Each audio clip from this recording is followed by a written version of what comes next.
Hello guys, welcome back to channel YouTube demystify. आज का जो हमारा टॉपिक है वो है feminist bioethics by Wendy A Rogers, जो कि हमारे DSE feminist perspectives on epistemology and ethics के ऊपर बेस्ड है।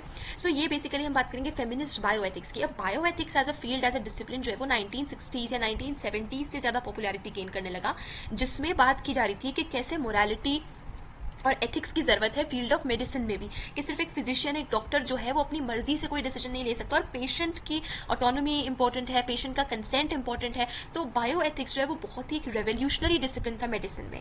तो रिसर्च पेशेंट्स के ऊपर, जो जिनके ऊपर टेस्ट किया जाता है, एनिमल टेस्टिंग के ऊपर बहुत सारी चीज़ें डिस्कस होने लगी। जैसे एक एग्जाम्पल देखा जाए तो अबॉर्शन इलीगल था, लेकिन बायोएथिक्स के साथ ये इमर्ज होने लगा कि विमेन जो बॉडी जो है, उनका अपनी बॉडी के ऊपर राइट है, उनकी अपनी चॉइस है, they have freedom of choice. अगर वो चाहे तो मतलब इट इज़ अपॉन देम कि वो अपनी बॉडी को कैसे ट्रीट करे, बिकॉज प्रेगनेंसी एक बहुत ही लाइफ चेंजिंग डिसीजन है, जिसकी उसकी बॉडी पे डिफरेंस आता है, उसकी लाइफ पे डिफरेंस आता है। सो एक women should be the decision maker in these cases. तो ये जस्ट एक एग्जाम्पल है। ऐसे ही बहुत सारे डिफरेंट टॉपिक्स के ऊपर डिस्कशन जो है वो बायोएथिक्स के साथ होने लगा।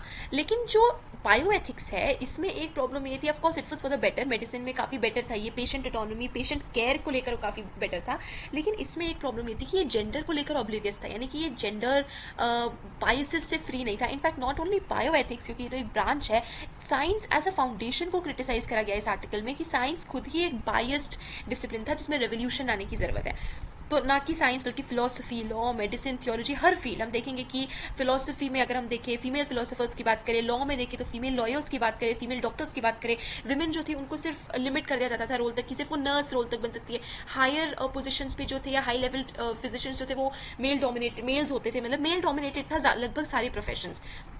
तो लेट 1980s तक फेमिनिस्ट बायोएथिक्स इमर्ज होने लगा कि फेमिनिज्म भी ज़रूरी है। और फेमिनिस्ट का मतलब ये नहीं कि विमेन सेंट्रिक होना चाहिए, क्योंकि ये नेम जो है, फेमिनिस्ट वर्ड जो है, ये फीमेल के इतना क्लोज है कि अक्सर हमें यही कन्फ्यूजन हो जाता है कि फेमिनिस्ट मतलब something which is related to females.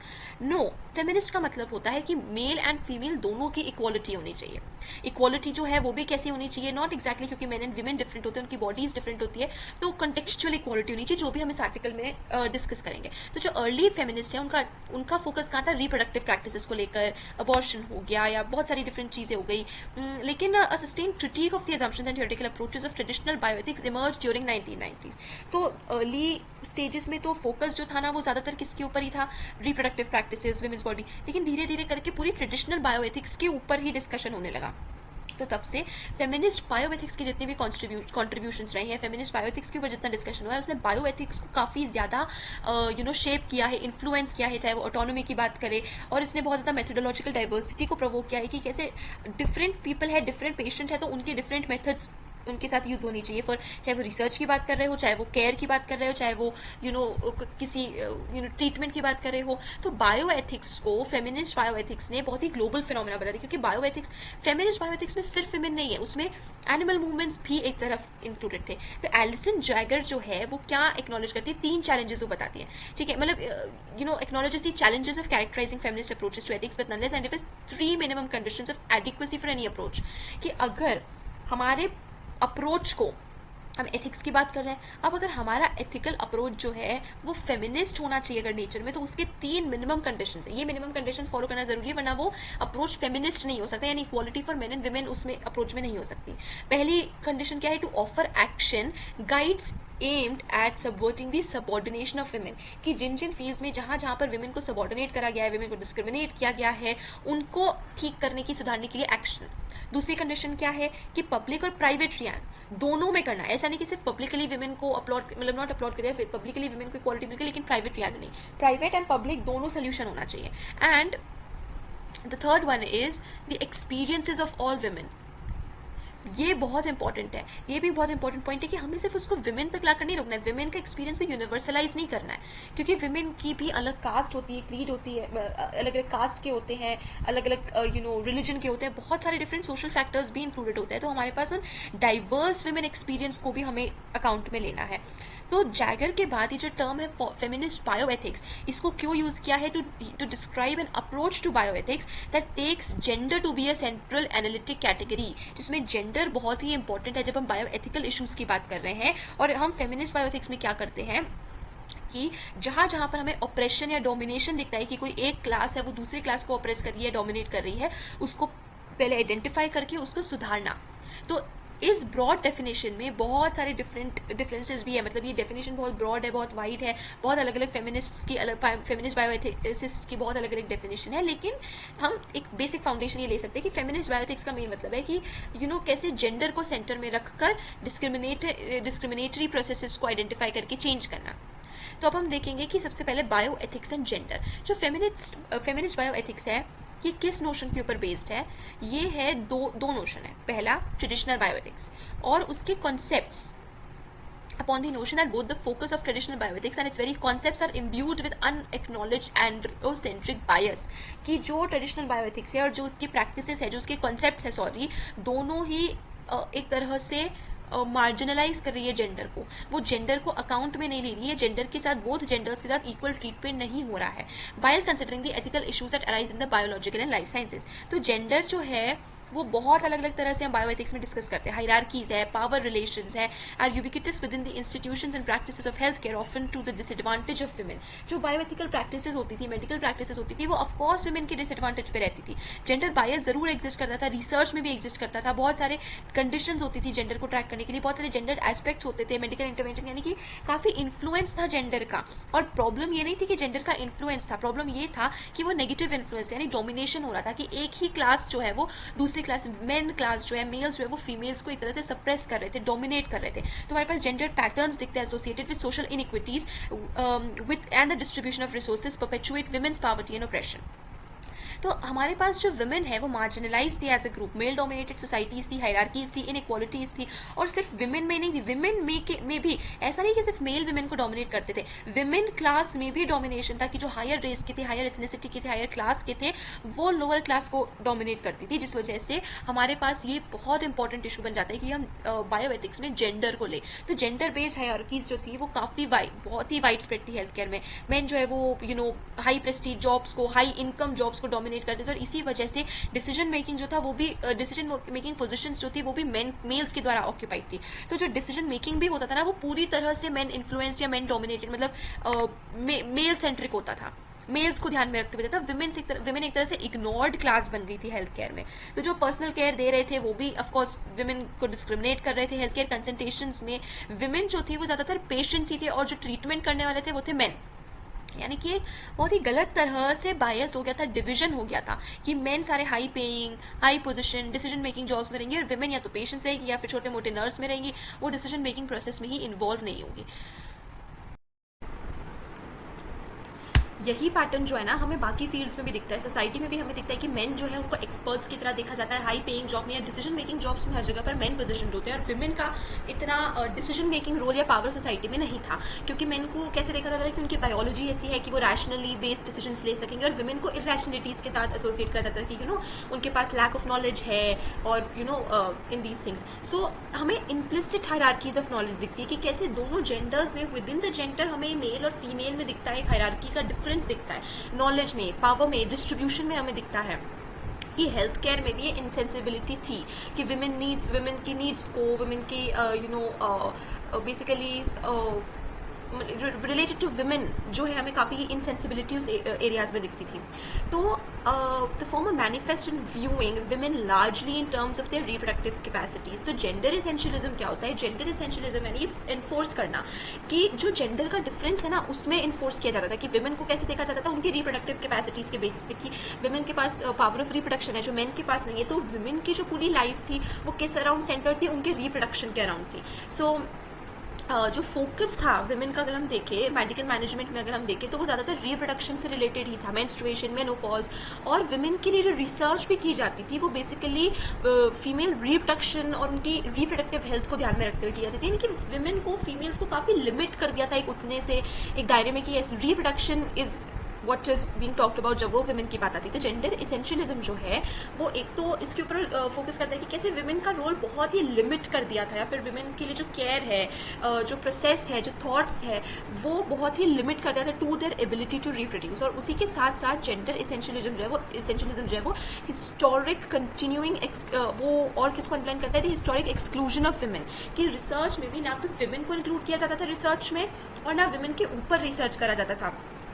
तो ना तो विमेन खुद रिसर्च कर सकती थी, मतलब करती थी, या फिर ना विमेन के ऊपर रिसर्च एक्सपेरिमेंट किया जाता था ना। ये क्यों इम्पॉर्टेंट है देखना, बिकॉज फिर विमेन की बॉडी के बारे में, उनके डेवलपमेंट के लिए कभी कुछ रिसर्च ही पॉसिबल नहीं था, क्योंकि कोई भी रिसर्च जो थी वो देखा जाता था कि विमेन की रिप्रोडक्टिव हेल्थ के लिए हार्मफुल होगी, रिस्की होगी, तो विमेन को एज अ रिसर्च सब्जेक्ट कभी कंसिडर ही नहीं करा गया कि देखा जाता था कि रिसर्च करने से विमेन की रिप्रोडक्टिव साइकिल जो है वो काफ़ी अफेक्ट होगी। तो ये था जेंडर इसेंशियलिज्म। और जेंडर इनसेंसिबिलिटी क्या होता है, it exerts the opposite effect bye denying any significant difference between men and women. तो जेंडर इसेंशियलिज्म में क्या है, बहुत ज़्यादा हम लोग विमेन और मेन के बीच के डिफरेंसेस के ऊपर फोकस कर रहे हैं, बहुत ज़्यादा उनके डिफरेंसेस के बेसिस पर ही हम सब चीज़ें कर रहे हैं। और जेंडर इनसेंसिबिलिटी कंप्लीटली ऑपोजिट है। जेंडर इनसेंसिबिलिटी में मेन और विमेन के बॉडीज़ में डिफ्रेंशिएट ही नहीं कर पा रहे। देखिए हमें यहाँ पर ये समझना पड़ेगा, and also through out Wendy Rogers ने भी बहुत ही ओपनली ये चीज़ डिस्कस की है, एंड एवरीबडी एल्स जो बायोएथिकल फेमिनिस्ट थे, many of them have discussed this openly, कि वो बोल ही नहीं रहे कि विमेन और मैन का ट्रीटमेंट इक्वल होना चाहिए, because it is not possible. Equality possible ही नहीं है, बिकॉज बायोलॉजिकली मैन और विमेन इक्वल है। तो उन्होंने पॉइंट आउट किया कि जेंडर इनसेंसिबिलिटी जो है दैट इज ऑल्सो रॉन्ग, क्योंकि आप मैन और विमेन के बीच का डिफरेंस कंप्लीटली निगलेक्ट कर रहे हो। विमेन की बॉडी डिफरेंस है, डिफरेंट होती है, उनकी बायोलॉजी डिफरेंट होती है, उनकी स्ट्रेंथ्स एंड वीकनेसेस डिफरेंट होती है। Strengths and weakness is not the appropriate term here to be used, but kind of like their body is different. तो आपको उन डिफरेंसेस को ध्यान में रखते हुए विमेन को इंक्लूड करना है। ऐसा नहीं कि जो ट्रीटमेंट आप मेन के साथ कर रहे हो भैया विमेन के साथ करोगे, so that is not possible, क्योंकि दोनों का इफेक्ट दोनों की बॉडीज डिफरेंट होगा। So, in addition, it fails to apprehend the wide-reaching impact of entrenched gender norms in all aspects of health and healthcare. Taken together, gender insensibility and gender essentialism result in a skewing of medical attention towards the female reproductive tract and its functions, and away from the health problems that affect women just as much as men. तो gender essentialism और insensibility, essentialism और insensibility ने मिलकर एक बहुत ही बुरा effect क्या करा कि पूरा फोकस मेडिकल हेल्थ केयर का जो था वो बस विमेन रिप्रोडक्टिव सिस्टम के ऊपर था, बाकी हर चीज़ जो थी वो निगलेक्ट कर दी जाती थी, यानी कि विमेन को वैसा ही ट्रीटमेंट मिलता था जैसे मैन को मिलता था। Gender bias evident in the ways that diseases are defined, diagnosed and treated illustrates now the way in which gender and bioethics intersect. तो एक हमने देखा जेंडर एसेंशियलिज्म, एक हमने देखा जेंडर इनसेंसिबिलिटी, एक तीसरा तरीका जिसमें जेंडर और बायोएथिक्स का हमें इंटरसेक्शन मिलता है, दोनों आके क्रॉस पाथ, दोनों का क्रॉस हो रहा है पाथ, वो है जेंडर बायस। अब जेंडर बायस में बहुत ही लंबी हिस्ट्री है कि हमने क्या करा है, फीमेलनेस को मैडनेस के साथ एसोसिएट करा है कि विमेन जो होती है वो इरैशनल होती है, उन्हें तो फिट्स आ जाते हैं, उनका तो बहुत ही मूडी होती है, अचानक से उनका मूड चेंज हो जाता है, वो मैड टाइप की होती है। तो साइकियाट्रिक डायग्नोस्टिक कैटेगरीज में भी हमें जेंडरिंग दिखती है। डिजीज़ जो कि दोनों मेन और विमेन को अफेक्ट करती है उनमें भी हमें जेंडर पैटर्न्स दिखते हैं, उनके मेडिकल रिस्पॉन्सेज में हमें दिखता है कि सेम डिसऑर्डर्स को, so it is like cardiovascular disease for example has been under recognise and under treated in women. तो डिजीज़ दोनों सेम है, ऐसा नहीं है कि कार्डियोवास्कुलर प्रॉब्लम्स जो है वो विमेन फेस नहीं करती, लेकिन विमेन के ऊपर कार्डियोवास्कुलर प्रॉब्लम्स के का इतना इन्वॉल्वमेंट ही नहीं दिखाया। विमेन को ज़्यादातर क्या साइकियाट्रिक डिजीजेस के साथ उनके ऊपर इस तरह से उनका इन्वॉल्वमेंट है कि विमेन को मैडनेस, इरैशनैलिटी, तो which is a very big problem. And women are undertreated for pain compared with men. There may be many reasons for these gender-based disparities. They may, for example, reflect stereotypical views about women's behavior. कि society में जो image बनी थी कि women का behaviour कैसा होता है, उसके बेसिस पे पूरा हेल्थ केयर, मतलब and this was just a stereotype, ये ट्रू भी नहीं था, विमेन को इस तरह से पोर्ट्रे किया जाता था। तो some of the signature technological advances that ignited interest in bioethics related to reproduction are mediated in and through the bodies of women. Assisted reproductive technologies, हमारे पास असिस्टेड रिप्रोडक्टिव टेक्नोलॉजीज आई, जैसे कि we have like abortion, we have IVF, तो artificial insemination, in vitro fertilisation, surrogacy, uterus transplantations, ये हमें बहुत exclusively दिखती है ऑफकोर्स फीमेल बॉडीज़ में होते हुए। आर्टिफिशियल इंसेमिनेशन क्या है कि हम आर्टिफिशियली जो सीमेन है उसको इंसर्ट कर रहे हैं फीमेल बॉडी में। इन विट्रो में क्या हो रहा है, हम जो पूरा फर्टिलाइज्ड एग है, हमने एक ट्यूब में एग और सीमेन को फर्टिलाइज कर दिया और फिर उसको मतलब आपस में जब वो एग फर्टिलाइज हो गया है तब उसको हमने विमेन की बॉडी में इम्प्लीमेंट किया, इम्प्लांट किया। The creation of embryos for donation or research is a gendered activity with different consequences for those donating ova rather than sperm. Abortion is a perennially contentious topic in bioethics where mainstream discussions tended to focus on the status of the fetus while failing to take account of the unavoidable impact of continuing or terminating a pregnancy on women involved. तो abortion में भी जो है वो ज़्यादातर discussion किसके ऊपर होते थे, अरे फीचस की एज क्या है, 2 वीक्स का है, 4 वीक्स का है, 16 वीक्स का है, एंड ध्यान इस बात पे ज़्यादा दिया जाता था कि फीटस की एज क्या है, ना कि इस बात पे दिया जाता था कि विमेन की बॉडी बॉडी पे उसका क्या इफेक्ट पड़ेगा? जो वुमेन है वो उस फीटस को कैरी कर रही है, अगर वो प्रेगनेंसी को कंटिन्यू किया, मतलब सारी चीज़ें जो थी वो किसके ऊपर फोकस थी? फीटस है उसको तो अगर हम इस एज पे मार देंगे, मतलब वो 4 वीक्स का उसमें मार देंगे, तो ये तो ह्यूमन मर्डर हो जाएगा, ये तो असैसिनेशन हो जाएगा। What about the women's body जो कैरी कर रहा है उसकी बॉडी में? तो because pre pregnancy, during pregnancy and post pregnancy एक बहुत मेजर डिफरेंस आता है। वुमेन की बॉडी ऐसी नहीं होती है कि just you know you being pregnant, duration of pregnancy ठीक है, जो भी चेंजेस आए एंड आपके you know you have like deliver the baby and you back to normal. No, post pregnancy women की बॉडी बहुत चेंज हो जाती है, भले ही वो वुमेन उस बच्चे का केयर करे या ना करे, you know. So finally in what is by no means an exhaustive list of the ways that gender is central to its subject matter, bioethics is concern with the issue of justice. Local resource allocation देखे हम कि locally भी women को research नहीं मिलता था, society में कोई रिसोर्स एलोकेशन नहीं मिलता था, ग्लोबली मतलब हमें छोटे से छोटे लेवल से लेकर बड़े से बड़े लेवल तक हमें ये डिफरेंस दिखाई देता है।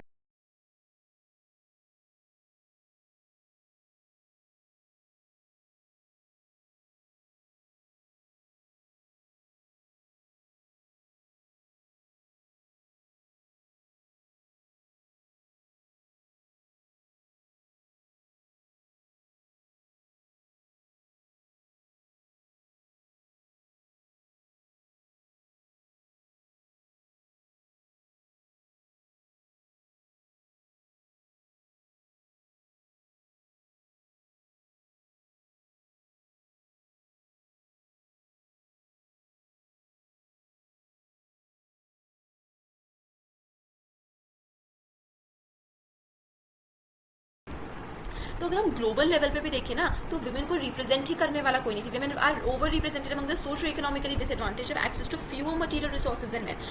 ग्लोबल एंड कई जगह तो हमें पैराडॉक्स दिखता है, बहुत क्लियर पैराडॉक्स दिखता है। ग्लोबल लेवल पे हम बहुत ज़्यादा women's equality, women treatment, female treatment और पता नहीं किस किस चीज़ों की बात करते हैं, लेकिन वहीं हम ग्राउंड लेवल पर रियलिटी जाके देखें तो विमेन के पास कुछ नहीं था। जो socially economically you know lower women थी उनके लिए तो और भी ज़्यादा नहीं था, उनकी जितनी हम बातें करते हैं उतनी ही ज़्यादा उनके पास रिसोर्सेज नहीं थे। तो बहुत ही क्लियरली सोशल इंजस्टिस के मैटर्स ये जिस पे हमें ध्यान देने का उस समय वैसे काफ़ी ये अवेयरनेस शुरू हो गई थी, लेकिन हम एक ऐसे बैकग्राउंड की बात कर रहे हैं कि वो ऐसा बैकग्राउंड था जहाँ पे बायोएथिक्स में जेंडर का रोल किस तरह से डिफाइन था। ये सोशल इनइक्वालिटीज जो थी वो एम्पलीफाई हो गई और ज़्यादा मैग्नीफाई हो गई through the effects of social disadvantage on health leading to inequitable burdens of mobility on women. ये जितने भी फैक्टर्स हमने डिस्कस किए support the view that the central concerns of bioethics are deeply gendered, कि bioethics में health care में जो कि एक इतना इंपॉर्टेंट टॉपिक है, it's related directly link to somebody's life, उसमें भी हमें gender bias, gender insensibility, gender essentialism जैसे कितना डिफ्रेंसिएशन दिखता है। और ये बहुत इंपॉर्टेंट और मॉरली रेलिवेंट कैटेगरी है जब हम एथिकल इश्यूज़ को डिस्कस कर रहे हैं, स्पेशली जब हम हेल्थ केयर में डिस्कस कर रहे हैं। तो सूजन वुल्फ जो है वो नोट करती है कि बायोएथिक्स जो है वो बिल्कुल ही जेंडर को ऑब्लिवियस था, उसने जेंडर को कभी अकाउंट मतलब लिया ही नहीं, कंप्लीटली इग्नोर ही कर दिया और बहुत धीरे धीरे फेमिनिस्ट एथिक्स और फेमिनिस्ट एपिस्टेमोलॉजी को उसने अडॉप्ट करा। तो वुल्फ क्या करती है, बहुत सारी कॉजेज देती है इसकी क्या रीजन हो सकते हैं कि बायोएथिक्स या हेल्थ केयर जो था वो जेंडर को लेकर कंप्लीटली इग्नोरेंट था। पहला वो देखते हैं कि बायोएथिक्स जो था वो सिर्फ राइट्स ऑफ पेशेंट्स और रिसर्च पार्टिसिपेंट्स के साथ कंसर्न था। तो बायोएथिक्स क्या फोकस क्या था, पेशेंट्स की राइट्स, रिसर्च की राइट्स। हमने बायोएथिक्स को काफ़ी डिटेल में लास्ट सेमेस्टर्स में डिस्कस किया है। तो बायोएथिक्स का आपके पास एक बहुत ही अच्छा आइडिया होना चाहिए to actually understand this text, because ये पूरी तरह से बायोएथिक्स के ऊपर बेस्ड है। तो अब पेशेंट्स तो वुमेन को कंसिडर किया ही नहीं जाता था, मतलब नंबर ऑफ पेशेंट्स वुमेन बहुत ही कम थी, रिसर्च में वुमेन थे ही नहीं, रिसर्च सब्जेक्ट्स में वुमेन नहीं थी। तो इस वजह से क्या हुआ कि पूरा जो पेशेंट था, जो पूरा रिसर्च पार्टिसिपेंट था वो सब मेल सेंटर्ड था। तो बायोएथिक्स भी कंप्लीटली मेल सेंटर्ड हो गया। तो अगर हम देखें लिबरल इंडिविजुअलिज्म को देखें, ऑटोनोमस, हम देखें कि बायोएथिक्स क्या एक डिफरेंस लेकर है कि पेशेंट ऑटोनॉमी होनी चाहिए, डिसीजन मेकिंग पेशेंट के पास होना चाहिए। लेकिन यहाँ पर हमें दिखता है कि विमेन तो इतनी पेशेंट्स थी ही नहीं, विमेन को तो बहुत ही कम तरह से डायग्नोस किया जाता था। जैसे हमने एक एग्जांपल देखा कि कार्डियोवास्कुलर डिजीजेस में तो विमेन का कभी कंसिडरेशन बहुत ही कम रहा है। दूसरा रीजन क्या था कि बायोएथिक्स कैसे प्रिंसिपल से डोमिनेटेड था, जो कि यूनिवर्सल मॉरल रूल्स है, और यूनिवर्सल मॉरल रूल्स जो थे वो जेंडर को लेकर कंप्लीटली इम्पार्शियल थे, वो जेंडर को कंसिडर बहुत ही कम करते थे। मतलब ये उस समय की सोसाइटी हमारी थी कि मोरालिटी में भी जेंडर कभी इंक्लूडेड था नहीं, और इसी वजह से बायोएथिक्स में भी बायोएथिक्स ने यूनिवर्सल मॉरल प्रिंसिपल्स बायोएथिक्स में यूनिवर्सल मॉरल प्रिंसिपल्स से हेल्प ली, और universal moral principles already gender oblivious था। थर्ड रीजन इज बायोएथिक्स जो है वो क्या कैसे हुआ, bioethics came from the response and concerns of physicians. Physicians, medical professionals, उनके कंसर्न से निकल के कि टाइम आ गया कि हम पेशेंट्स को ऑटोनॉमी दे, पेशेंट्स को डिसीजन मेकिंग दे। और ये फिजिशियंस और पॉलिसी मेकर्स कौन थे? सारे मेल्स थे, मेल सेंटर था। तो again women as patients, women as carers, care givers, कहीं पर भी विमेन का इंक्लूजन ही हमें नहीं दिखता है। और फाइनली वुल्फ ये भी आर्ग्यू करती है कि बायोएथिक्स जो है वो कम्प्लीटली आइसोलेशन में डेवलप हुआ है, फेमिनिस्ट कंसर्न्स के आइसोलेशन में डेवलप हुआ है। तो ये रीजंस है जो हमें बताते हैं कि क्यों बायोएथिक्स में बहुत ही ज़्यादा हमें बायस दिखता है, जेंडर बायस दिखता है, या फेमिनिज्म की तरफ बायोएथिक्स जो था वो ज़्यादा इंक्लाइन नहीं था। अब 1980s से लेकर हमें दिखती है, हमने ये 1960s और 70s में देखा कि 60s और 70s में बायोएथिक्स इमर्ज हुई, फिर उसके बाद कैसे 70s के एंड में हमें देखने को मिलता है कि ये सारी अवेयरनेस शुरू हुई। 1980s से हमें देखने को मिलता है कि अब बायोएथिक्स को क्रिटिसाइज करा जाने लगा बाय द फेमिनिस्ट। तो फेमिनिस्ट बायोएथिक्स में हमारे पास एन डॉन्चिन, जैकी लीच है, जो बहुत सारे पब्लिकेशंस आइडेंटिफाई करते हैं कि 1980 से काफ़ी सारी चीज़ें पब्लिश हुई है जिसने बायोएथिक्स और उसमें फेमिनिज्म के रोल को काफ़ी हाईलाइट किया है। जैसे work by Helen B Holmes, by Gina Corea, by Susan Sherwin, by Susan Wolf, बहुत सारे और भी फेमिनिस्ट थे जिन्होंने काफ़ी सारी चीज़ें, लॉरा पुर्टी, जिन्होंने बहुत सारी चीज़ें पब्लिश करी है। तो उनका जो इनिशियल वर्क था वो हेल्थ केयर प्रैक्टिसेस को क्रिटिसाइज कर रहा था, ठीक है, जो कि विमेन को अफेक्ट करती थी, और ज़्यादातर वो रिप्रोडक्शन से लेकर ही कंसर्न था। मतलब उनका भी इनिशियल स्टेज जो था वो रिप्रोडक्शन के आसपास ही था।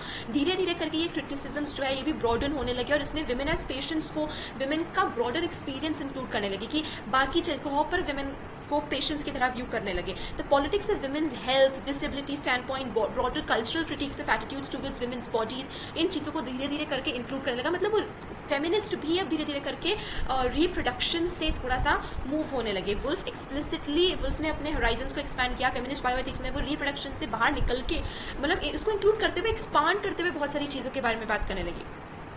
तो उन्होंने, जैसे वुल्फ ने क्या किया कि रिप्रोडक्शन के बियॉन्ड जाकर अब वो पूरी तरह से मेथोडोलॉजी को, अप्रोचेस को, सब्जेक्ट मैटर को क्रिटिसाइज करने लगी कि जो पूरा बायोएथिक्स है, इसका फाउंडेशन है, जो साइंस है, वो जो पूरा फाउंडेशन, जो पूरा पेस है, वो ही गलत है। जो पूरा हमारा सब्जेक्ट है, the subject of science and technology, ये पूरा इसका फाउंडेशन ही गलत बेस्ड है। तो यहाँ पर बहुत सारे नाम है हमारे पास फेमिनिस्ट एथिक्स स्कॉलर्स के जो आप पढ़ सकते हैं। Despite considerable diversity in approaches among the authors mention above, they are all identified as feminist by the commitment to identifying correcting male bias in theory and practice. इन्होंने इतने various fields और various topics में बात की है, इन्होंने बहुत सारे डिफरेंट पॉइंट्स को हाईलाइट किया है, और बहुत डाइवर्सिटी हमें देखने को मिलती है इनके क्रिटिसिज्म से, लेकिन फिर भी सबका एक मेन गोल था कि मेल बायस को कैसे हटा दिया जाए। तो ये जो क्रिटिक्स थे मेल डोमिनेटेड बायोएथिक्स के, कि कैसे बायोएथिक्स में मेल डोमिनेशन है, इसको क्रिटिसाइज करते हुए जो ये स्कॉलर्स थे, ये यूनिवोकल नहीं थे। ये यहाँ पर वेंडी रॉजर्स इनको दो कंसर्न्स के साथ डिस्कस करती है। पहला है to do with conceptions of agency and to do with equality. हम एजेंसी एंड इक्वालिटी दोनों के बेसिस में देखेंगे, हम समझेंगे कि what do we mean by the conceptions of agency and conceptions of equality. अब हमें दिखता है कि the identity of the individual agent in early bioethics discourse can be traced back to two sources. हम बायोएथिक्स में एक individual अगर patient की बात कर रहे हैं तो हमें एक दिखता है neo Cartesian ideal moral self, और एक हमें दिखता है रैशनल डिसीजन मेकर। हमारे पास दो है, एक है हमारा मॉरल सेल्फ नियो कार्टेशियन जो कि डिस्कार्ड्स इंस्पायर्ड था, एंड दूसरा हमें दिखता है rational decision maker, liberally individualistic, जो बहुत ही पॉलिटिकली पावर था, सोच था। तो जैगर जो है, एलिसन जैगर, जिनकी भी ऑफकोर्स रीडिंग हमारे सिलेबस में इंक्लूडेड है, ये neo Cartesian ideal moral self को कैसे डिस्क्राइब करती है। डिस्कार्ड्स का जैसे I think therefore I am, तो एक मॉरल सेल्फ की बात की जा रही है, a disembodied separate autonomous unified rational being essentially similar to all other moral selfs, while Wolf categorises the liberal individual as serving only his own atomistic interest.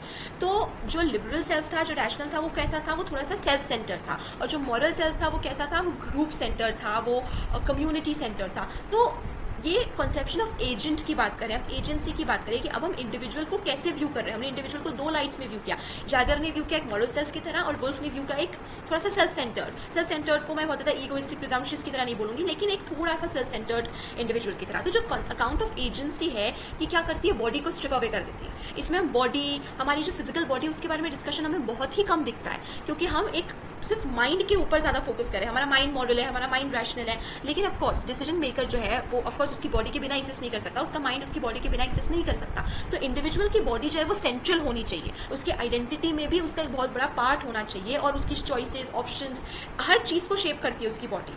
Being a human agent is a lived experience, अगर an individual subjectivity stems from our experiences with this rather that kind of body. तो body के बिना really एक individual complete नहीं है, क्योंकि कई जगहों पर फिलोसोफर्स ने भी जो फिजिकल बॉडी है उसको एक इंफीरियर पोजीशन से व्यू करा है, एक माइंड को सुपीरियर पोजीशन दी है, spiritual and something kind of like that. तो जो एक ह्यूमन के ऑफकोर्स ऑप्शंस होते हैं, चॉइसेस होती है, डिसीजंस होते हैं, वो कितनी उसकी बॉडी के ऊपर बेस्ड होता है, उनकी फिजिकल कैरेक्टरिस्टिक्स के ऊपर बेस्ड होते हैं। तो बहुत सारे फेमिनिस्ट के लिए जब हम चाहे वो मॉरल सेल्फ की बात करें, चाहे हम वो रैशनलिस्टिक सेल्फ की बात करें, उसमें बॉडी का इंक्लूजन होना बहुत ज़रूरी है।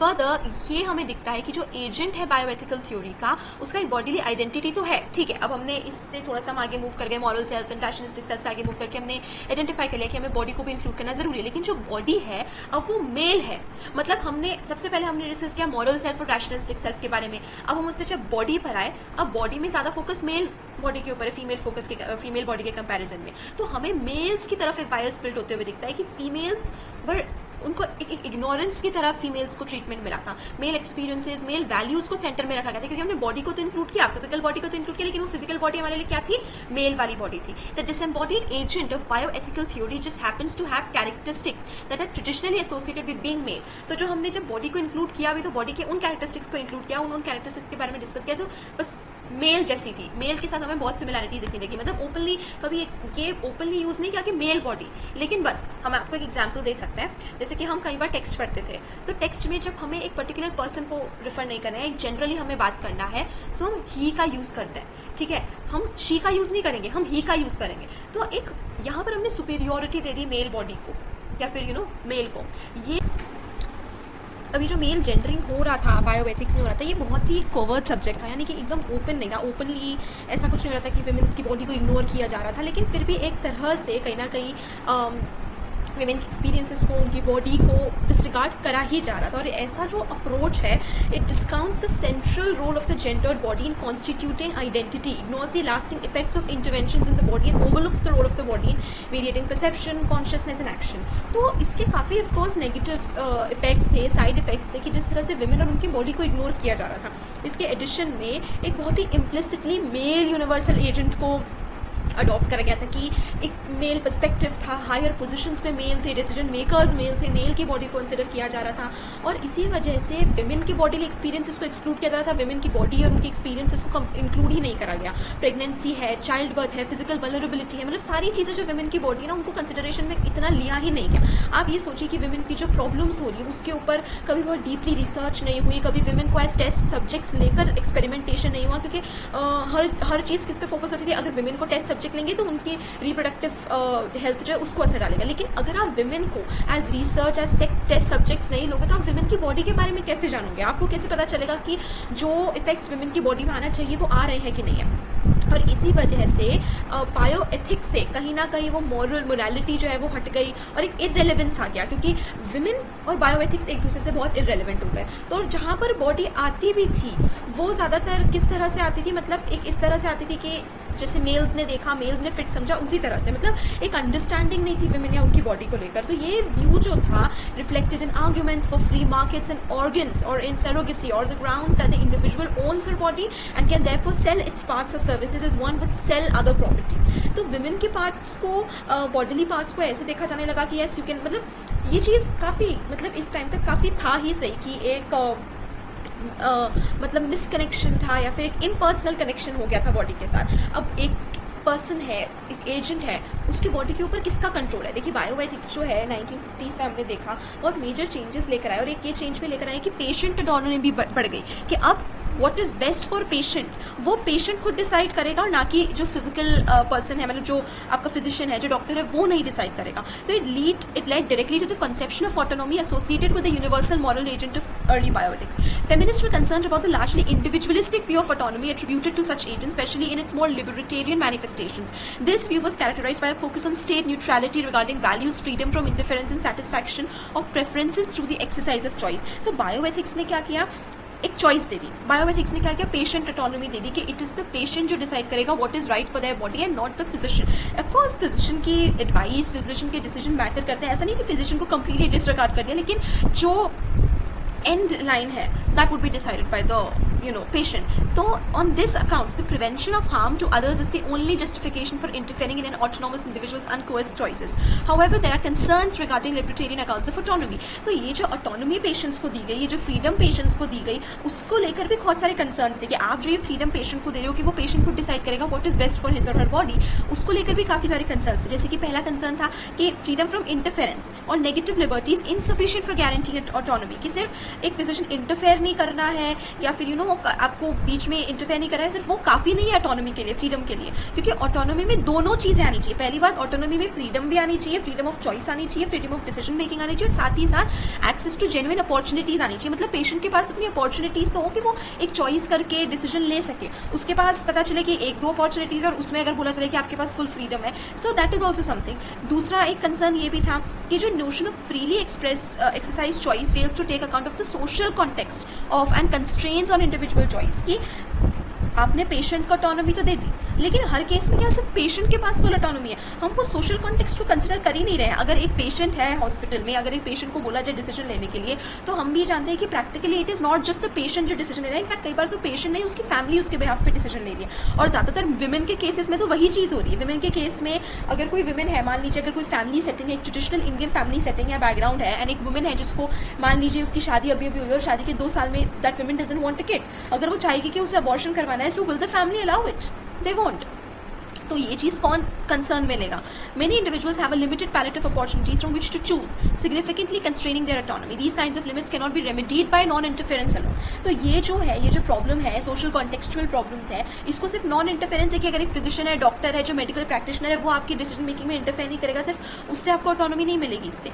Thirdly, by discounting the need for opportunities as well as freedom and the inequalities that exist in access to opportunities, libertarian approaches to autonomy ignore questions of social justice, overlook exploitation, and may exacerbate existing inequalities. For example, on libertarian accounts, a person may be deemed to be exercising her autonomy if she enters into a surrogacy arrangement, so long as the choice is not coerced. But this approach fails to take account of the person's context, her lack of other opportunities, the nature of her relationship, and the responsibilities these entail, her sense of herself as an agent in the world, the corrosive and pattern effects of poverty. तो यहाँ पर भी अब एक women है जो surrogacy के arrangement में एंटर कर रही है, तो ज़्यादातर विमेन जो उस सरोगेसी के अरेंजमेंट में एंटर कर रही है, वो किस वजह से एंटर करती है? The reason for that is solely for money. Maximum times it happens कि सरोगेसी जो है वो, I am not saying 100% times, लेकिन मैक्सिमम टाइम्स ये होता है। बहुत बड़ा रीज़न है कि women who are need of financial support, they use their body for surrogacy and stuff. तो इस तरह से they feel. So again that is something जो कि इनको अकाउंट में कौन लेगा कि यहाँ पर आपके पेशेंट की ऑटोनॉमी कहाँ दिख रही है। सो फेमिनिस्ट मेथोडोलॉजीज जो है वो इन कंसर्न्स के ऊपर अटेंशन ड्रॉ करते हैं। तो फेमिनिस्ट मेथोडोलॉजीज जो है, फेमिनिस्ट बायोएथिक्स कम कंसर्न्स जो फेमिनिस्ट पर्सपेक्टिव से आंसर कर रहे हैं, तो इसका एक एडवांटेज ये भी है कि हम लोग सिर्फ वुमेन्स बॉडी जो कि इग्नोर रही है, एक्सपीरियंसेस जो कि इग्नोर रहे हैं, उसके साथ साथ हमारे होराइजन को एक्सपैंड भी कर रहे हैं। So concern through a focus on embodiment, personal identity, relationships and opportunities, through interrogation of the context within which individuals have more or less power to imagine or realise their chosen ends. Feminist are particularly concern about the asocial and self-interested nature attributed to the universal agent. तो ये approach है। अब feminist जो है वो ज़्यादातर किसके साथ कंसर्न होते हैं? जो asocial और सेल्फ इंटरेस्टेड नेचर है, कि एक यूनिवर्सल एजेंट जो है बायोएथिक्स में, जिसको एक डिसीजन मेकिंग पावर दी गई है, कि वो अपने सेल्फ इंटरेस्टेड है। ए सोशल है इन द सेंस कि वो अपने सोशल कॉन्टेक्स्ट वगैरह को देखिए खुद से बस डिसीजन ले रहा है। ये अप्रोच जो है ये सोशल रिलेशनशिप्स को कंस्ट्रेंट में ला रहा है, उनको कंस्ट्रिक्ट कर रहा है, क्योंकि यहाँ पर डेवलपमेंट नहीं हो रहा है उसके सोशल रिलेशंस का। हम एक सोसाइटी बेस्ड, हम एक पब्लिक बेस्ड सोसाइटी में रहते हैं, जहाँ पर एक प्राइवेट से ज़्यादा पब्लिक स्फेयर को वेटेज दिया जाता है। हमारी लाइफ में भी हम देखते हैं कि एज एन इंडिविजुअल हमारे पास द अमाउंट ऑफ और द एक्सटेंट ऑफ ऑटोनॉमी जो है वो कम है एज कम्पेयर टू सोशल। अगर हम देखें, स्फीयर देखें, इन्फ्लुएंस देखें, तो एक टू द एक्सटेंट कि एक इंडिविजुअल के पास सोशल रिलेशनशिप्स होती है, एंड ये रिलेशनशिप्स ऑफ कोर्स वो पर्सन बहुत, मतलब हम ज़्यादातर केसेस में वो वॉलंटरली अपनी मन से एक रिलेशनशिप में आता है एंड एक सोशल सेटिंग में अपने आप को इंगेज करता है। अब जैसे कि काम पे दो ऑफिस वर्कर्स हैं, उनके बीच का एक रिलेशन है, तो कोई भी अगर हम रिस्पॉन्सिबिलिटी देखें, endangered by relationships are understood as voluntarily assumed constraints on autonomy. Wolf argues that this notion that autonomous agents are self-sufficient and independent is impoverished. तो ये जो बायोएथिक्स कॉन्सेप्ट लेकर आया कि पेशेंट ऑटोनॉमी है, पेशेंट अपनी मर्जी से सारे डिसीजन लेगा,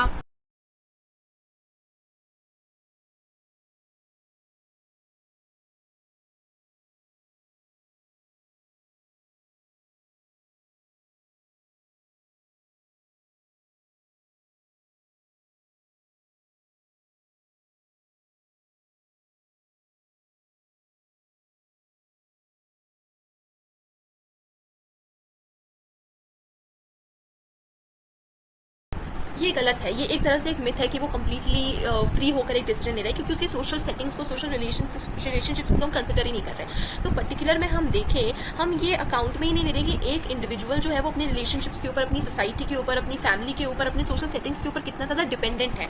तो अगर हम ये क्लेम कर रहे हैं कि वो रिलेशनशिप्स तो वॉलंटरी है, अपनी मर्जी से ले रहे हैं, एक इंडिविजुअल उसमें एंटर करें, लेकिन इसका मतलब ये थोड़ी ना कि उस रिलेशनशिप का कोई इफेक्ट नहीं पड़ रहा है किसी की डिसीजन मेकिंग पर। और फर्दर मोर ये जो जेंडर इनसेंसिबल अप्रोच है, ये इस फैक्ट, एक चीज़ हम और ध्यान में नहीं रखते। हम बोल रहे हैं पेशेंट ऑटोनॉमी, पेशेंट अपनी मर्जी से डिसीजन ले रहा है, लेकिन हम ये क्यों भूल जाते हैं कि अब अगर कोई पेशेंट, जैसे कि मान लेते हैं कोई वुमेन एक डिसीजन ले रही है अपनी बॉडी के रिगार्डिंग, कोई भी मेडिकल डिसीजन ले रही है, तो वो पर्टिकुलर मेडिकल ऑपरेशन या मेडिकल ट्रीटमेंट के बाद उसकी केयर करने के लिए तो उसे अपने रिलेशनशिप्स के ऊपर ही लाए करना पड़ेगा। So what if then the people, the relationships, they deny to take care of her, कि जब आपने डिसीजन अपनी मर्जी से लिया था तो why do we take care of you. So बहुत सारे रिलेशनशिप्स जो बायोलॉजिकल होते हैं, जो ऐसे रिलेटिव रिलेशनशिप्स होते हैं, वो नॉन वॉलंटरी होते हैं। और non voluntary in the sense कि उसमें एक पर्सन रियली कुछ कर नहीं सकता है, वो बन जाते हैं रिलेशनशिप्स वैसे। तो एक अनअवॉइडेबल उसका नेटवर्क क्रिएट हो जाता है, मतलब ऐसे रिलेशनशिप्स का जिसको आप चाहकर भी अवॉइड नहीं कर सकते हो, और ऐसी रिस्पॉन्सिबिलिटीज़ आपके पास आ जाती है जिसको आप चाहकर भी अवॉइड नहीं कर सकते हो, बिकॉज वो क्रिएट हो जाता है।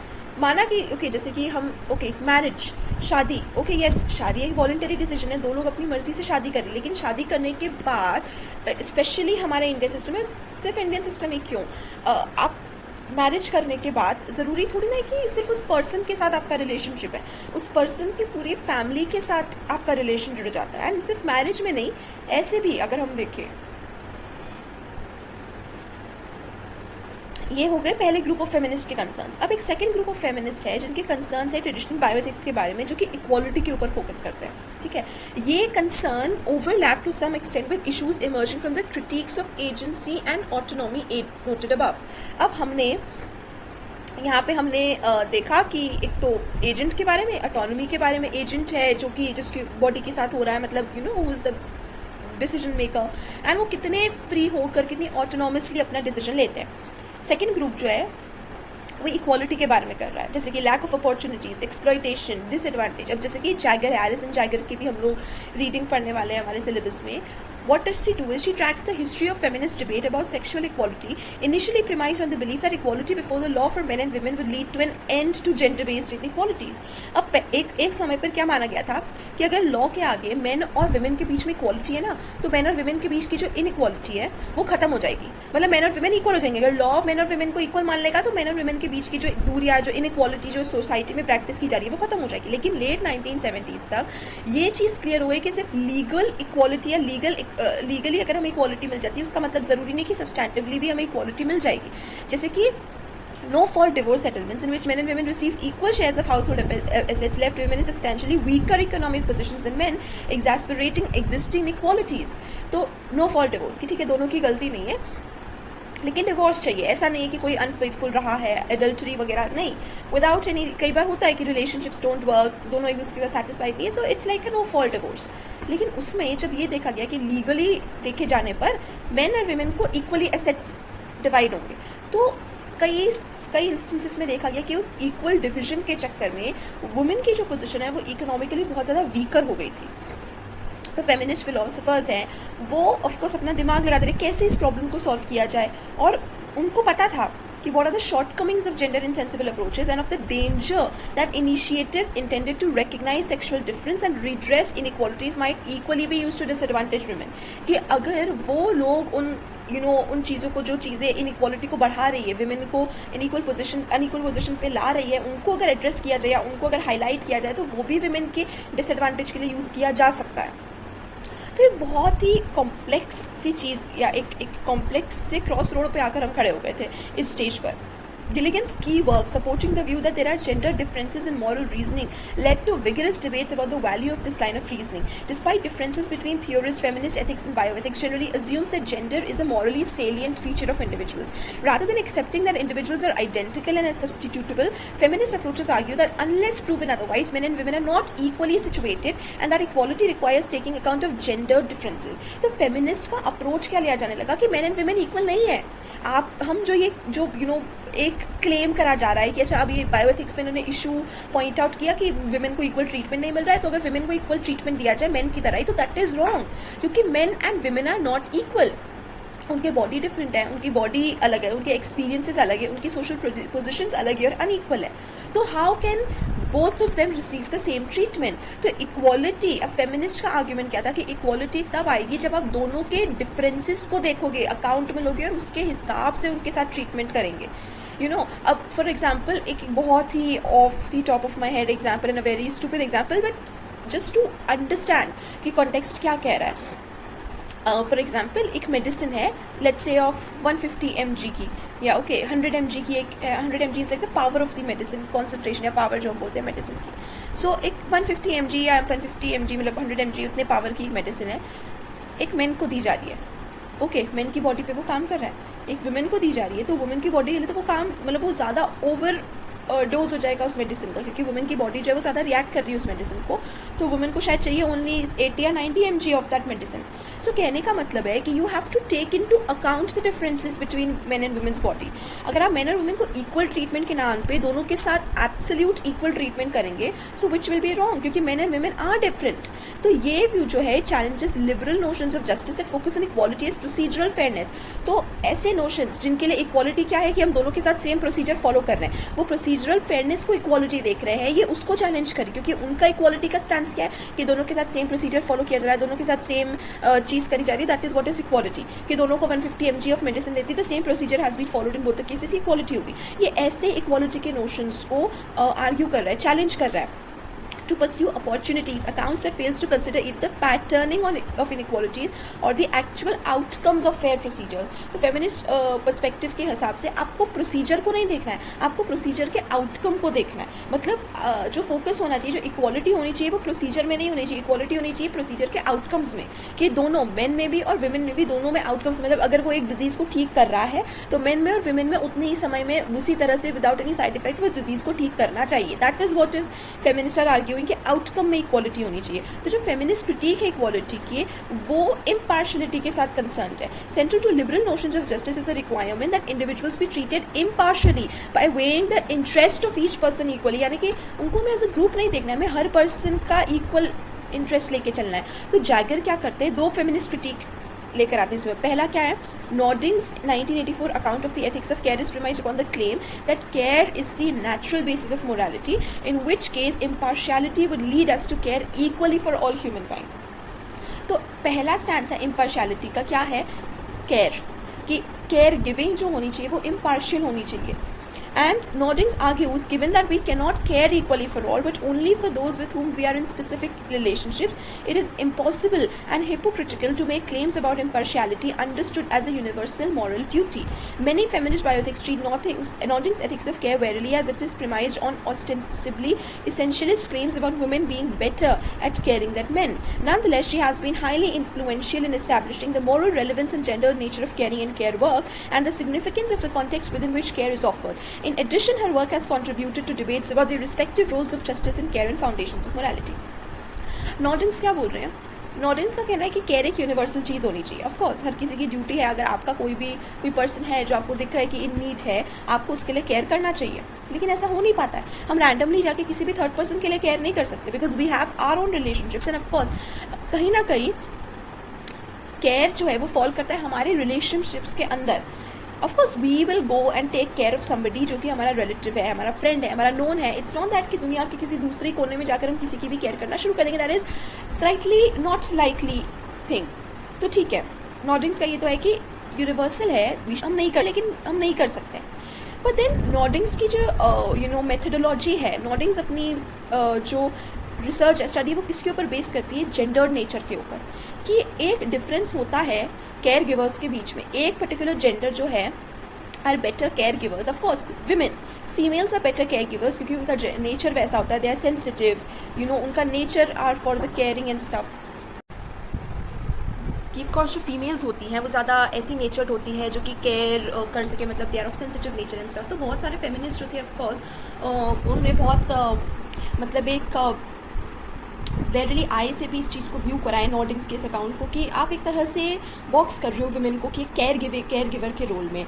सो दैट इज समथिंग कि जिसके बारे में अपना एप्रीहेंशन बहुत सारे फेमिनिस्ट ने करा है. Sherwin and Code provide an alternative critique of impartiality, claiming that impartiality paradoxically undermines respect for individuals and fairness, as without knowledge of context it is not possible to distinguish appropriately between individuals and thus treat them accordingly. तो Sherwin and Code का कहना है कि आप कह रहे हो कि आप इम्पार्शियल होकर कोई भी चीज़ को फॉलो करो. इट इज़ नॉट पॉसिबल क्योंकि हर इंडिविजुअल का अपना एक कॉन्टेक्स्ट होता है, अपना एक बैकग्राउंड होता है, अपनी एक लाइफ होती है, रिलेशनशिप्स होते हैं. तो आप हर इंडिविजुअल को with just one perspective treat नहीं कर सकते. हमारे पास everything has to be individual centric, उस पर्सन के ऊपर बेस करना है. तो इन अकाउंट्स पे इंडिविजुअल्स जो होते हैं वो सब्स्टिट्यूटेबल नहीं होते हैं. ऐसा नहीं कर सकते कि हम एक पर्सन की जगह दूसरी पर्सन को रख दें and still the same things would follow. वो हम उनकी लाइफ को सब्स्टिट्यूट नहीं कर सकते क्योंकि हर किसी का लाइफ, उनके कंडीशंस कंप्लीटली डिफरेंट बेस्ड होते हैं. और ये बहुत ज़रूरी है कि हर इंडिविजुअल के केस में हमें उसके कॉन्टेक्स्ट का, उसके बैकग्राउंड का, उसके इंडिविजुअल सर्कमस्टांसिस को हम लोग अकाउंट में लें और वही हमारे लिए मॉरल होगा. वट इज़ मॉरली रेलिवेंट कि हम हर पर्सन के सर्कमस्टांस को अकाउंट में ले और उसके इंटरेस्ट को देख के, उसके सिचुएशन को के ऊपर बेस करके उसके साथ वैसा ट्रीटमेंट करें. तो फेमिनिस्ट बायोएथिक्स में this has led to a focus on thick descriptions and detailed narratives in ethical analysis. की फेमिनिस्ट का जो आर्ग्यूमेंट है वो ऑफकोर्स किस चीज़ के लिए बोला, डिटेल्ड एनालिसिस के लिए, कि हमें बहुत ही हर पर्सन को प्रॉपरली हर पर्सन की डिटेल्स के ऊपर हमें फोकस करना है. तो शेरविंग जो है वो एक रिलेटेड पॉइंट क्या बनाते हैं कि इम्पार्शियल इंडिविजुअलिस्टिक अप्रोच जो है वो सोशल इनइक्वालिटीज़ को इग्नोर कर रहा है. सोशली अगर हम एक एग्जांपल अगर मैं आपको देने की कोशिश करूँ तो एक वुमेन है जो कि बहुत ही रिच बैकग्राउंड से है, जिसकी जो एक न्यूक्लियर फैमिली में रहती है, एक वुमेन है जो पुअर है, जॉइंट फैमिली में रहती है, लोअर मिडिल क्लास बैकग्राउंड से. तो हम दोनों के साथ सेम ट्रीटमेंट नहीं कर सकते. Not in the sense medical treatment, in the sense कि दोनों की सिचुएशन अलग है, कॉन्टेक्स्ट अलग है. तो दोनों के ऑफ कोर्स बहुत सारी चीज़ों में डिफरेंस आएगा, उनकी डिसीजन मेकिंग में डिफरेंस आएगा. तो अगर हम दोनों के साथ इम्पार्शियल होकर अगर हम व्यू करेंगे तो ऑफकोर्स हम उनकी इनइक्वालिटी को इग्नोर करेंगे.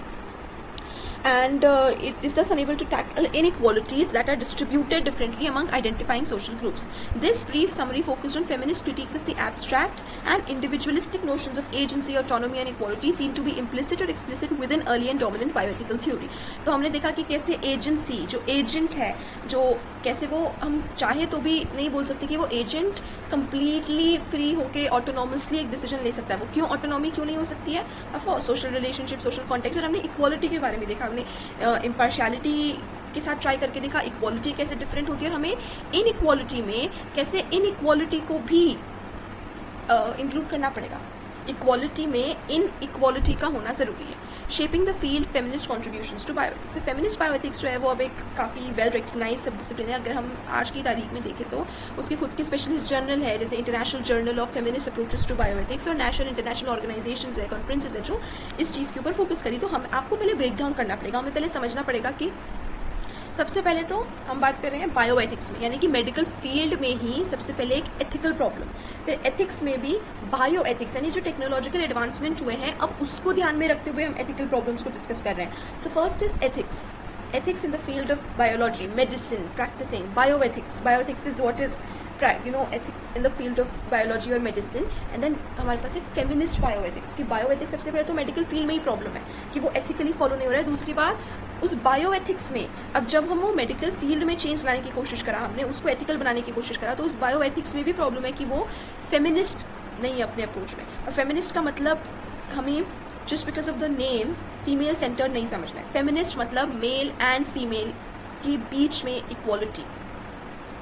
Given the disciplinary and methodological diversity within the field, it is challenging to single out a few key contributions. Here I focus on relational autonomy and feminist accounts of care, dependency and vulnerability and identify features of feminist methodological approaches. अब हम देखते हैं relational autonomy के बारे में. Relational autonomy क्या है? ये एक ऐसा टर्म है जो क्या डिस्क्राइब करता है कि feminist approaches to understanding and analyzing autonomy. Autonomy, freedom to take decisions, complete freedom, voluntary decision, जो भी चीज़ें हैं, ऑटोनॉमी किसी का इन्फ्लुएंस नहीं है. लेकिन हम बात कर रहे हैं रिलेशनल ऑटोनॉमी की, यानी कि ऑटोनॉमी भी रिलेशनल है. कैसे है? कंप्लीटली 100% अनबायस नहीं है. तो फेमिनिस्ट जो है वो ऑफकोर्स ऑटोनॉमी को लेकर क्रिटिकल थे, क्योंकि फेमिनिस्ट को पता था कि कंप्लीट ऑटोनॉमी जैसी कोई चीज़ होती नहीं है.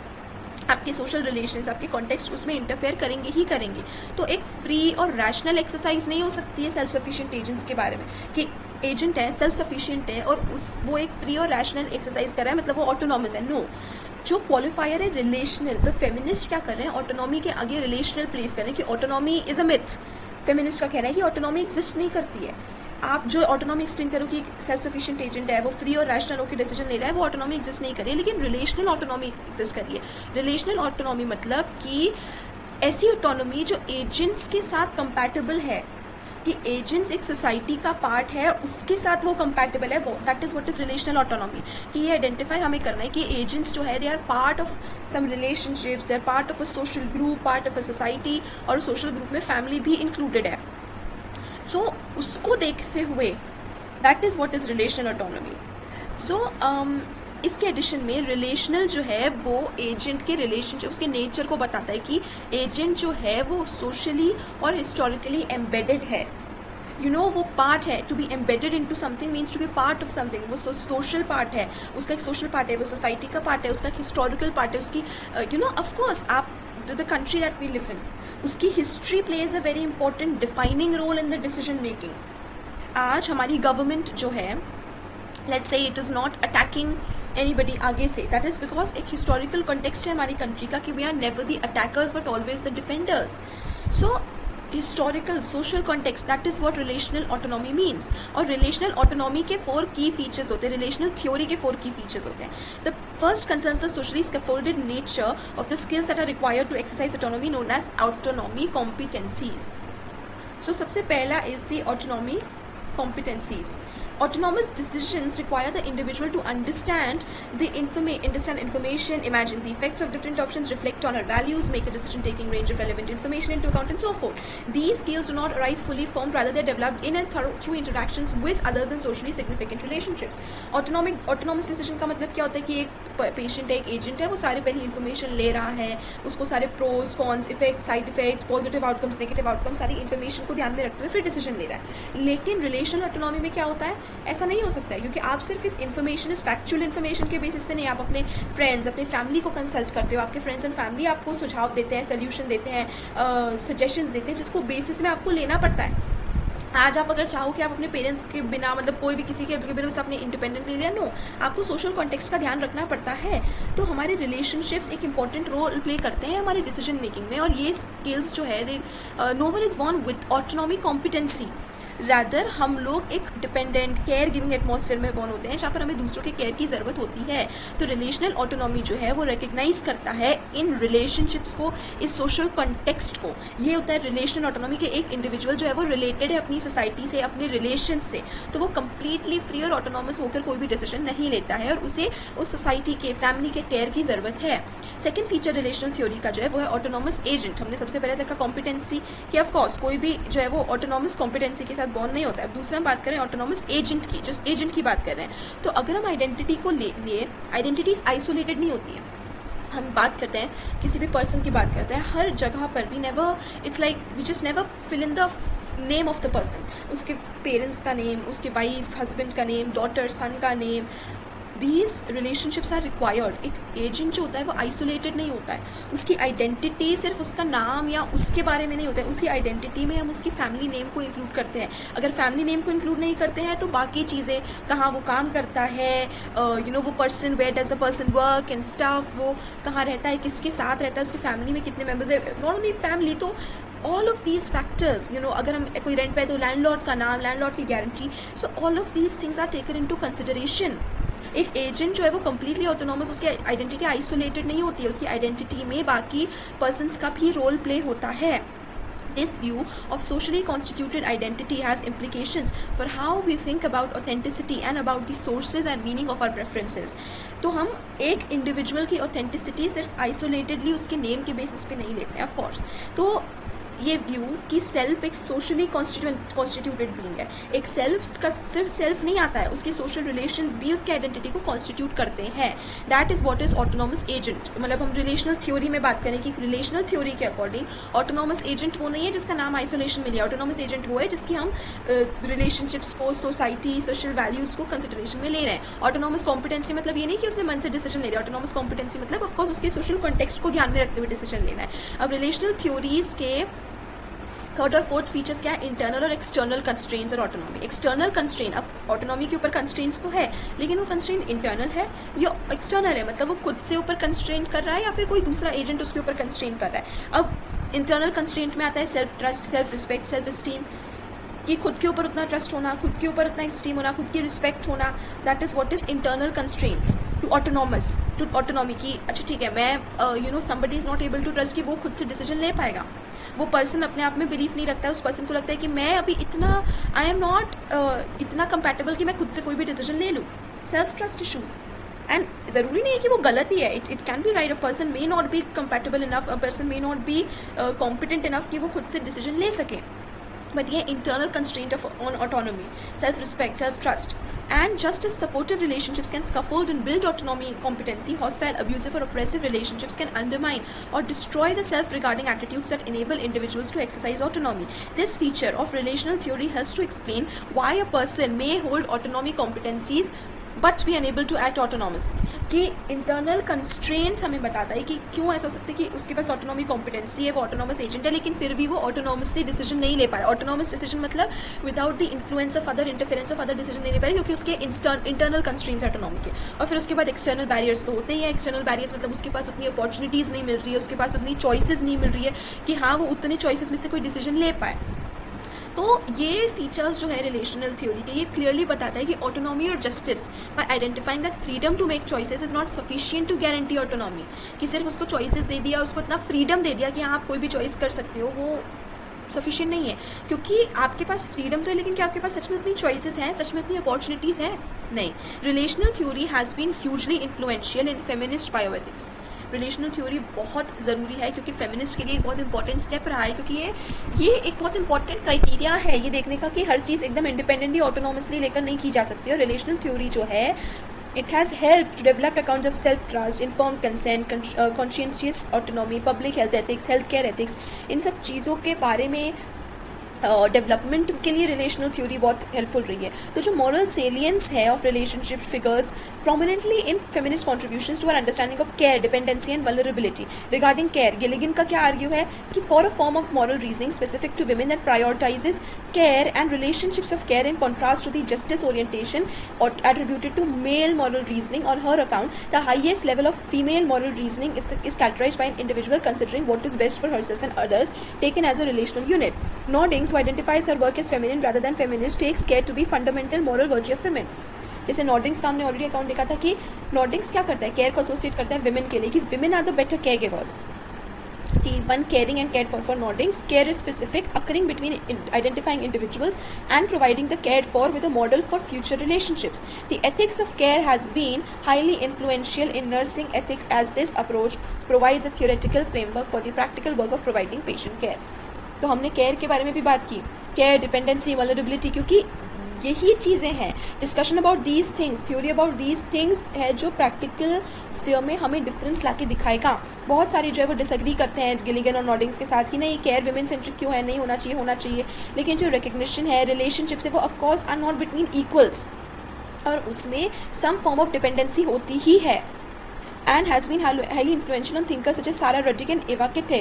Kitte uses the language of dependency and dependency work, thereby avoiding concerns about stereotyping women as natural carers. On Kitte's account, it is relationships rather than rights that ground the care of dependence, where relationships morally demand meeting the needs of dependence. तो वहाँ पे Kitte क्या कर रहा है? Not gender, but the relationship. Kittay is focusing on, Kittay क्या कर रही है, Kittay is focusing on the relationship rather than the gender, कि डिपेंडेंसी रिलेशनशिप जो है वो सोशली कंस्ट्रक्टेड होती है, वॉलंटरीली चूजन नहीं होती. जैसे कि एक इन्फेंट है, children है.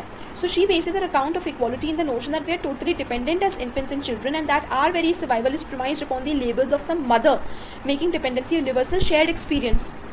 हम लोग dependent, of course her child, her infant अपने मदर के ऊपर डिपेंडेंट होता है, और अगर उसकी मदर नहीं है तो एक मदरली फिगर के ऊपर डिपेंडेंट होता है, तो वो कम्प्लीटली डिपेंडेंट बीइंग होता है. A child can not do anything on his और हर ओन. वो खुद से खाना नहीं, अगर चाइल्ड को आप 4 दिन खाना नहीं दोगे तो वो ऑफकोर्स मर जाएगा, वो इन्फेंट, वो child. So that person, that particular child, infant, is completely dependent, or that child is dependent upon a motherly figure or a mother. तो मदर, यहाँ पर डिपेंडेंसी यूनिवर्सली शेयर्ड फीचर होगी. यूनिवर्सल फीचर है, हर कोई चाहे वो छोटा, चाहे वो एनिमल हो, चाहे वो ह्यूमन हो, उसका इन्फेंट हो, ये एक यूनिवर्सल चीज़ है कि वो कम्प्लीटली डिपेंडेंट होगा. That is 100% given. In turn, this universal experience gives rise to responsibility on the part of society to recognize and support dependency workers. कि क्योंकि हमें यूनिवर्सल एक्सपीरियंस है, ये हमने खुद ने ये चीज़ एक्सपीरियंस की है, तो ये यूनिवर्सल फीलिंग है, और इसी वजह से ही हमारी responsibility as a dependency worker कि how some people, some beings are dependent upon us. तो डिपेंडेंसी हमारे लिए यूनिवर्सल फीचर हो जाती है. केयर और डिपेंडेंसी की तरह ही वल्नरेबिलिटी जो है एक थर्ड कॉन्सेप्ट है जो कि फेमिनिस्ट थ्योरी में लिया है, which is related to the relational theory.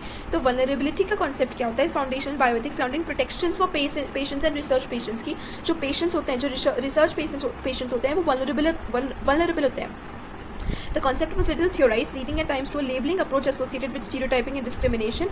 Florencia Luna proposes an account of vulnerability understood as separate layers rather than a general attribute, requiring careful examination of context-sensitive features to inform responses. In their account, Mackenzie proposed a typology of vulnerability that draws particular attention to vulnerability arising as a result of oppressive social relations. कि vulnerability, अब research patients की बात करें, of course वो patients अपने उस stage में बहुत वल्नरेबल होते हैं. they are completely dependent, they need care and they are vulnerable, मतलब they are prone to exploitation as well. उनको कभी भी किसी भी तरह से exploit किया जा सकता है. वो argue करते हैं कि vulnerable को के बारे में जो responses होते हैं must be directed by the obligation to foster autonomy in order to counter objectionable paternalism and mitigate the threats to agency that often accompany vulnerability. हम सोशल जस्टिस की बात करते हैं कि कैसे हम जब ऑटोनॉमी, डिपेंडेंसी, केयर, वल्नरेबिलिटी में बात करते हैं, उसमें सोशल जस्टिस कितना पेनिट्रेट करता है.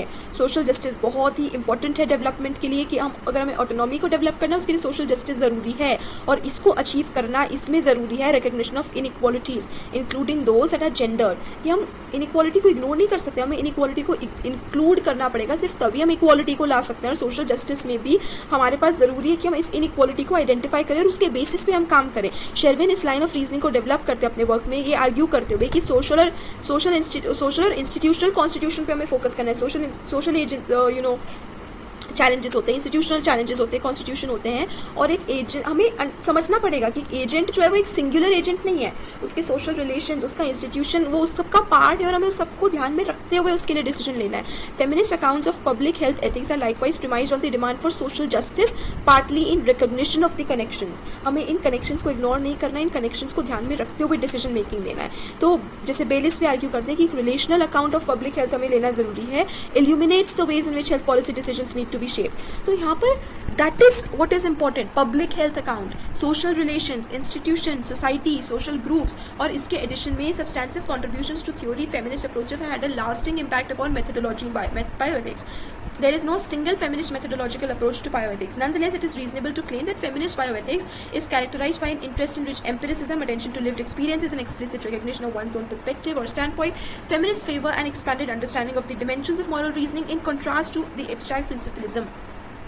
कि हमारी जो अंडरस्टैंडिंग है, मॉरल रीजनिंग है, हमें उसको एक्सपैंड करना पड़ेगा. हमें एक पर्सन के सोशल रिलेशंस को अकाउंट में लेना पड़ेगा, हमें मेन और वुमेन के बीच के इनइक्वालिटीज़ को अकाउंट में लेना पड़ेगा कि वो इंडिविजुअल बींग्स नहीं है, उनके बीच में इनइक्वालिटी है, और हमें इस इनइक्वालिटी को आइडेंटिफाई करना पड़ेगा. मेरी रॉलिंसन जो है वो यूरोपियन फिलोसफी से रिसोर्सेज लेते हैं ये आर्ग्यू करने के लिए कि greater attention to lived experience and proposes the pregnant body as a metaphor for relations of moral decision making in bioethics.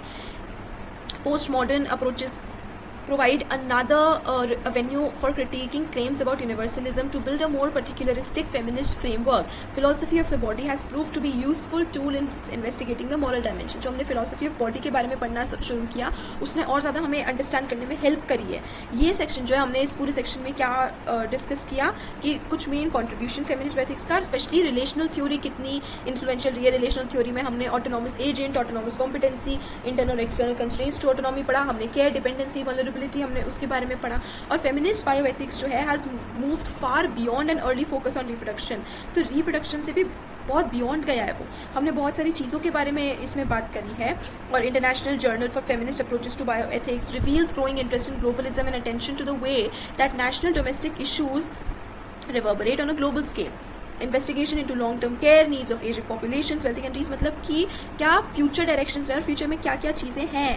हमारे पास बहुत सारी ये all of this paragraph discusses कि अब रिप्रोडक्शन के भी बियॉन्ड जाके हमने टेक्नोलॉजी को देखा, हमने सरोगेसी को देखा, हमने अडॉप्शन को देखा, हमने बहुत सारी चीज़ें रिप्रोडक्टिव हेल्थ वगैरह बहुत सारी चीज़ों को हमने हेल्थ टूरिज्म के बारे में देखा है, माइग्रेंट हेल्थ के बारे में देखा है. ग्लोबल स्केल पे अब ये चीज़ जो है वो डिबेटेबल होने लगी है और काफ़ी अट्रैक्शन इसने गेन करा है. एंड इट हैज़ इसके फ्यूचर एवेन्यूज़ जो है वो और भी ज़्यादा डे बाई डे एक्सपैंड हो.